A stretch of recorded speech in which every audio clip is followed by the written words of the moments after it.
Breaking news now coming in. We're learning China has now welcomed Prime Minister Modi's recent remarks on India-China ties, saying that dialogue rather than discord should guide bilateral relationship.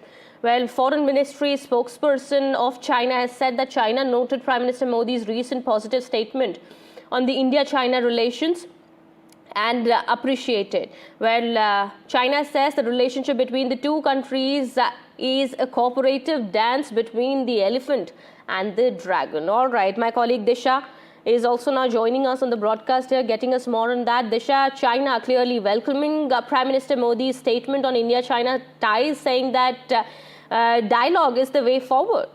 Absolutely, Kitty, and this is in line with the kind of statements, the positive statements that have been coming in from both from China as well as here in India. And now China saying that they're willing to work with India to rebuild that trust, that the deficit that was there since the 2020 Galwan clashes, and now we're seeing that both India and China are now working towards rebuilding that trust and rebuilding that relationship, which was strained, and there was frosty ties for the last 4-5 years. Now, just to mention what exactly China said that they're willing to work with India to thoroughly implement the consensus that was reached between Prime Minister Modi and Chinese President Xi last year, when both countries decided to disengage at the border and reach the 2020 arrangement, back to the 2020 arrangement. So now, after Prime Minister Modi said that in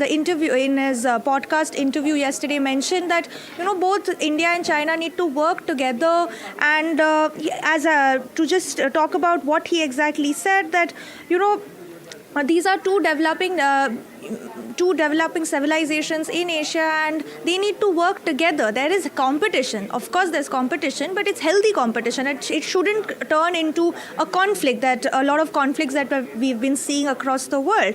So the fact that both countries are willing to work together to rebuild that trust, which was lost in 2020, is quite significant. And these repeated statements coming in, the Chinese foreign minister earlier this month had also reiterated the statement that both countries, India and China, need to work together, especially given the global uncertainty that we've been seeing. So interesting statements coming in from China. Absolutely.